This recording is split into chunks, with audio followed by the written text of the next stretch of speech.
നമസ്കാരം, പ്രവാസി മലയാളിയിലേക്ക് സ്വാഗതം.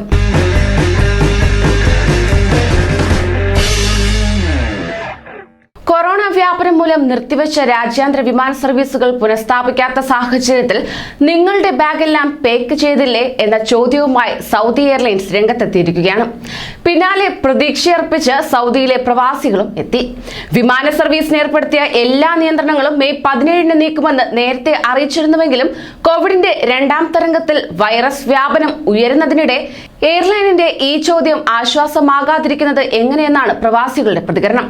റംസാനിൽ സുഖമായി നാട്ടിലെത്താനോ നാട്ടിൽ കുടുങ്ങിയവർക്ക് നേരിട്ട് സൗദിയിലെത്താനോ കഴിയാത്തതിൽ പല പ്രവാസികളുടെയും ഉള്ളിലെ വേദന ചെറുതൊന്നുമല്ല. ഈ പുണ്യമാസത്തിലെ പ്രാർത്ഥനയും അതുതന്നെയാണ്. അതിനിടയ്ക്കാണ് വിമാനയാത്ര പുനഃസ്ഥാപിക്കുന്നതുമായി ബന്ധപ്പെട്ട ചോദ്യത്തിന് Saudi authority of civil aviation പ്രതീക്ഷ നൽകുന്ന ഉത്തരം നൽകി രംഗത്തെത്തിയത്. എല്ലാത്തരം സർവീസുകളും മെയ് 17 അതായത് ഷവ്വാൽ 5 പുനരാരംഭിക്കുമെന്ന് GACA സർക്കുലറിൽ അറിയിച്ചിരുന്നു. ഇതിൽ മാറ്റമില്ലെന്നാണ് ഇപ്പോൾ മനസ്സിലാക്കേണ്ടത്. രാജ്യാന്തര വിമാനയാത്രാ നിയന്ത്രണങ്ങൾ ഏർപ്പെടുത്തിയത് മുതൽ ഇതുവരെ ഇന്ത്യയിൽ നിന്ന് നേരിട്ട് സൗദിയിലേക്ക് വിമാനയാത്ര പുനഃസ്ഥാപിച്ചിട്ടില്ല എന്നതാണ് നിലവിൽ കാത്തിരിപ്പിന്റെ തീവ്രത കൂട്ടുന്നത്. എയർ ബബിൾ കരാറിന് വേണ്ടിയുള്ള ആവശ്യവും അതേപടി തന്നെ തുടരുകയാണ്. എന്നാൽ ഇന്ത്യയിലെ കോവിഡ് ബാധിതരുടെ എണ്ണം ക്രമാതീതമായി കൂടുന്ന സാഹചര്യവും പ്രവാസികളായ ഇന്ത്യക്കാരെ മാനസികമായി തളർത്തുന്നു. യാത്രാ വിലക്കുള്ള രാജ്യങ്ങളുടെ പട്ടികയിൽ തുടക്കം മുതൽ തന്നെ ഇന്ത്യ ഉണ്ടെങ്കിലും UAE വഴിയായിരുന്നു സൗദി പ്രവാസികൾ നാട്ടിൽ നിന്ന് തിരിച്ചെത്തിയിരുന്നത്. ഈ മാർഗം അടയ്ക്കുകയും ഒമാൻ ഉൾപ്പെടെയുള്ള രാജ്യങ്ങളിലൂടെയുള്ള യാത്ര ബുദ്ധിമുട്ടേറിയതുമായത് സൗദി പ്രവാസികളെ കുഴക്കിയിരുന്നു. നിലവിൽ ബഹ്റൈൻ വഴിയുള്ള യാത്രയാണ് ഏക ആശ്രയമെന്നത്. ഇതും എപ്പോൾ നിലയ്ക്കുമെന്ന ആശങ്കയിലാണ് ഓരോ പ്രവാസികളും.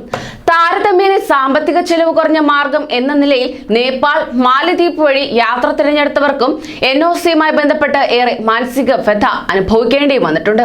എന്നാൽ ഒരു മലയാളി കുടുംബം സൗദിയിലെത്തിയത് 70 ദിവസത്തിന് ശേഷമായിരുന്നു. ഇത്തരം നിയന്ത്രണങ്ങൾ മൂലം ഇങ്ങനെയൊക്കെയാണെങ്കിലും ഇന്ത്യയിൽ നിന്ന് യാത്ര തിരിച്ചതിന് ശേഷം സൗദിക്ക് പുറത്തു കഴിയുന്ന 14 ദിവസത്തെ ക്വാറന്റൈൻ നെഞ്ചെടുപ്പിന്റേതാണെന്ന് ഇങ്ങനെ സൗദിയിലെത്തുന്ന ഓരോ പ്രവാസിയും പറയുകയാണ്. സൗദിയിൽ ജോലി ചെയ്യുന്ന അരീക്കോട് സ്വദേശിയുടെ 3 കുട്ടികളും ഭാര്യയും അടങ്ങുന്ന കുടുംബത്തിന് നാട്ടിൽ നിന്ന് പുറപ്പെട്ടത് 70 ദിവസത്തിന് ശേഷമാണ് സൗദിയിൽ എത്താൻ സാധിച്ചത്.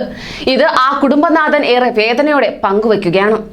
UAEയിലെത്തി അവിടെ തങ്ങേണ്ട കാലാവധി കഴിയാനിരിക്കെയാണ് യാത്ര റദ്ദ് ചെയ്ത രാജ്യങ്ങളുടെ പട്ടികയിൽ UAEയും ഉൾപ്പെട്ടതായി സൗദി അറിയിക്കുന്നത്. സ്ഥിതിഗതി മാറുമെന്ന പ്രതീക്ഷയിൽ UAEയിൽ തന്നെ കുറച്ചു ദിവസം തങ്ങി.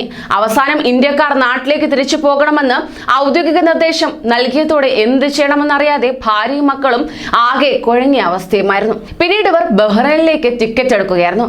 പക്ഷേ UAEയിലുണ്ടായ അനുഭവത്തിന്റെ കയ്പിൽ കുടുംബത്തിന് ഈ തീരുമാനം മാനസികമായി ആദ്യം കൂട്ടി. ഇതിന് പരിഹാരം കണ്ടത് ഇങ്ങനെയുമായിരുന്നു. സൗദിയിലെ ജോലിയിൽ നിന്ന് 2 ആഴ്ച അവധിയെടുത്ത അദ്ദേഹം ബഹ്റൈനിലെത്തി ഭാര്യയ്ക്കും കുട്ടികളോടുമൊപ്പം ചേർന്നു. 14 ദിവസത്തെ ബഹ്റൈൻ വാസത്തിന് ശേഷം ബഹ്റൈനിൽ നിന്ന് ഒരു ടാക്സിയിൽ 500 കിലോമീറ്റർ അകലെയുള്ള റിയാദിലേക്ക് റോഡ് മാർഗം പോകും വഴി ദമാമിലാണ് ഇവരെ കണ്ടുമുട്ടിയത്. സൗദി ബഹ്റൈൻ ബോർഡർ കോസ്വേയിൽ പ്രതീക്ഷിച്ച അത്ര കാത്തുനിൽപ്പ് ഇവർക്ക് വേണ്ടി വന്നില്ല. ഇനി റിയാദിലേക്ക് കൂടി തടസ്സങ്ങളില്ലാതെ ഓടിയെത്തണം. എന്നാൽ ഇത് ഒരാളുടെ മാത്രം അനുഭവമല്ല. ഇങ്ങനെ ദുബായിൽ നിന്ന് തിരിച്ച് നാട്ടിലേക്ക് മടങ്ങുകയും വീണ്ടും ബഹ്റൈൻ വഴി സൗദിയിലെത്തുകയും ചെയ്തവരുണ്ട്. മെഡിക്കൽ സ്ഥാപനങ്ങളിൽ ജോലി ചെയ്യുന്നവർ എന്ന ആനുകൂല്യത്തിൽ നേരിട്ട് സൗദിയിൽ ഇറങ്ങാം എന്ന ധാരണയിൽ റിയാദിലെത്തി സാങ്കേതിക കാരണങ്ങളാൽ പുറത്തിറങ്ങാൻ കഴിയാതെ തിരിച്ചുപോയവരും ഏറെയാണ്. ചുരുക്കത്തിൽ അനുഭവിച്ചു മാത്രം അറിയേണ്ട ഒന്നാണ് പ്രവാസികളുടെ ഈ ദുരിതം. ദുരിതം എന്ന പദം പ്രവാസികളുടെ കൂടപ്പിറപ്പാണ്. എങ്കിലും കോവിഡും ജോലിയും കുടുംബവും യാത്രാ പ്രശ്നവും കൂടി ചേർന്ന് ഇപ്പോഴുണ്ടാകുന്ന ദുരവസ്ഥ പ്രതിഫലിപ്പിക്കാൻ വാക്കുകളില്ലെന്ന് തന്നെ പറയേണ്ടി വരും. അതേസമയം ഒരു നിയന്ത്രണമില്ലാതെ മെയ് 17 രാജ്യാന്തര യാത്രകൾ പുനരാരംഭിച്ചാൽ തന്നെ ഇന്ത്യ ആ പട്ടികയിൽ ഉണ്ടാകുമോ എന്ന കാത്തിരിപ്പിലാണ് മലയാളികൾ ഉൾപ്പെടെയുള്ള പ്രവാസികൾ. വിമാന വിലക്ക് നീക്കുന്ന രാജ്യങ്ങളുടെ പട്ടികയിൽ ദുബായെങ്കിലും ഉൾപ്പെട്ടിരുന്നെങ്കിൽ എന്ന പ്രാർത്ഥനയിലാണ് സൗദി പ്രവാസികൾ.